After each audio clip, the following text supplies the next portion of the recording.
Amphora, the discovery of Nemes Bastet's tomb. On January 25, 2011, while Egypt was engulfed in turmoil due to nationwide protests demanding the end of President Hosni Mubarak's 30-year rule, a quiet yet historically significant event was taking place beneath the ground. As the world's attention focused on scenes of violence, smoke, and cries for freedom echoing through the streets of Cairo, deep within the ancient dusty tunnels of the Valley of the Kings, X-team of Swiss archaeologists led by Suzanne Bickel from the University of Basel was silently conducting their work. During their survey, Bickel's team discovered the top of a large round stone located on the eastern edge of the valley. Initially, they assumed it was simply the cap of an abandoned shaft. However, their professional instincts led them to suspect that it might mark the entrance to an undiscovered ancient site. Since Egyptian law required official authorization for excavations within the valley, the team sealed the stone with a locked iron door, reported the find to the authorities, and applied for an excavation permit. Nearly a year later, once the political situation had somewhat stabilized, they were granted permission to return to the site. None of them could have imagined that beneath that seemingly ordinary layer of rock and sand lay one of the most important archaeological discoveries of the 21st century. After receiving the official excavation permit from the Egyptian Ministry of Antiquities in 2012, Bickel and her team returned to the Valley of the Kings to continue their unfinished work. This time, she brought with her over 20 team members, including Elena Palago, field director from the University of Basel, Ali Rita, an Egyptian archaeological inspector, and several experienced local workers. The excavation was conducted under strict supervision, both to preserve the integrity of the site and to ensure the team's safety amid Egypt's ongoing political uncertainty. At first, the team carefully cleared away layers of sand and rock accumulated over millennia around the round stone they had found. As the mouth of the shaft gradually appeared, Bickel and her colleagues noticed signs of an artificial passageway, distinct from natural formations or previously known tombs. They meticulously dug deeper layer by layer, using vibration sensors and small cameras to observe the interior without damaging the structure. Team members took turns lying close to the opening, pressing their heads against the wall, and reaching cameras through a small hole beside the capstone to capture the first images within.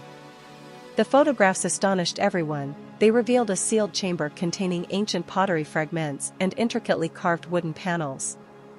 Everything indicated that they had discovered a previously unknown tomb.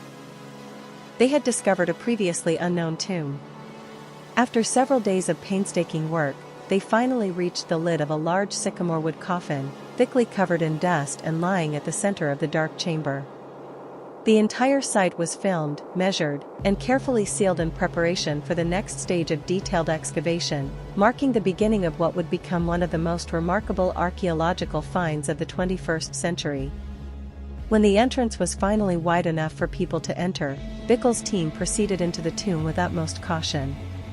The dim light from their lamps reflected off dust-covered walls and spider webs, revealing that the place had been sealed for thousands of years.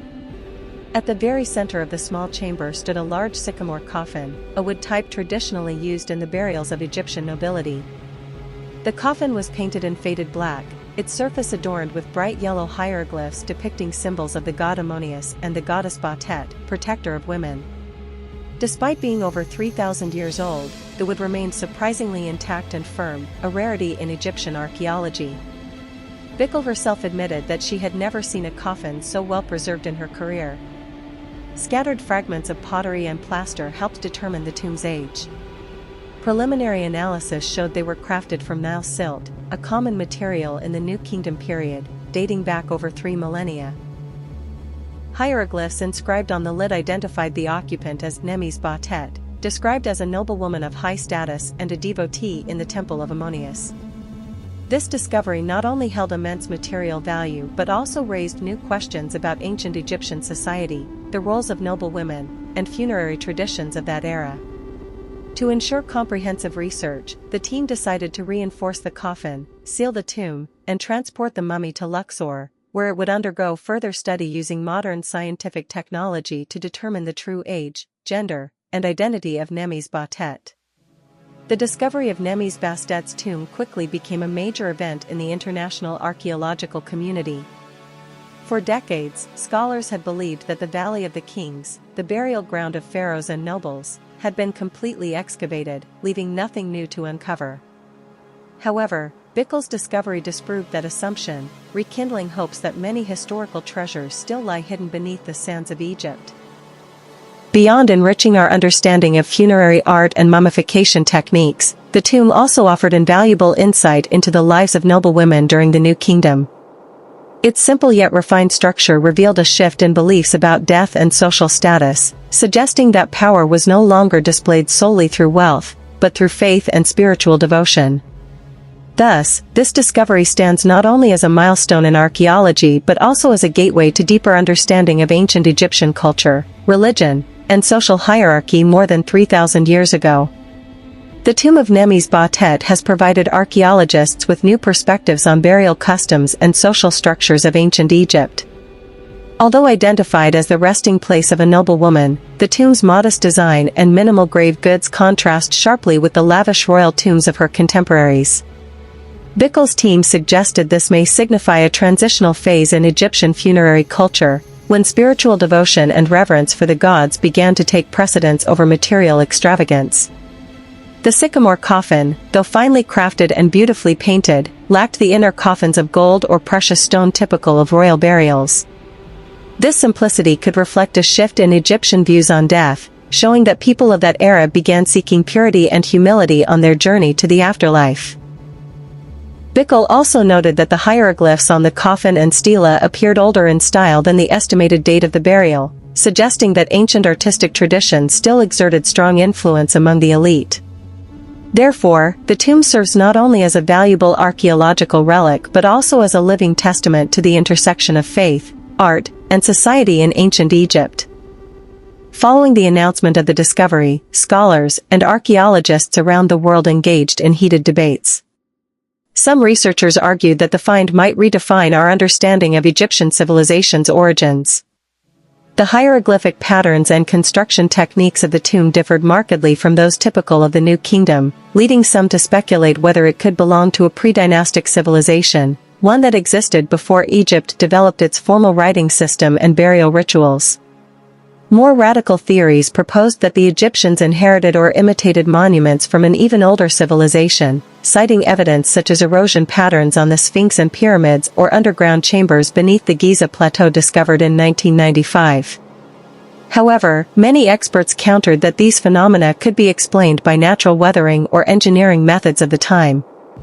Although no definitive conclusion has been reached, the discovery of Nemes-Ba-Tet has reignited global interest in Egyptology and renewed the quest to unravel the mysteries still buried beneath the sands, reminding us that every find has the potential to rewrite human history.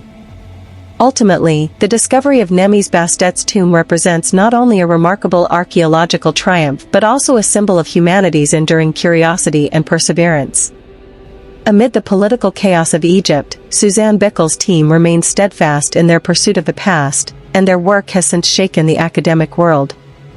The tomb revealed another crucial piece of New Kingdom history, prompting questions about chronology, faith, and the social role of women in ancient Egypt. Despite ongoing debates regarding the tomb's true origins and possible pre-Egyptian links, the discovery has undeniably breathed new life into the study of Egyptian archaeology. It proves that even after centuries of exploration, the Valley of the Kings still conceals countless secrets. From now on, the names Nemes-Ba-Tet and Suzanne Bickle will be remembered as symbols of knowledge, perseverance, and humankind's passion for uncovering the ancient legacy of our civilization.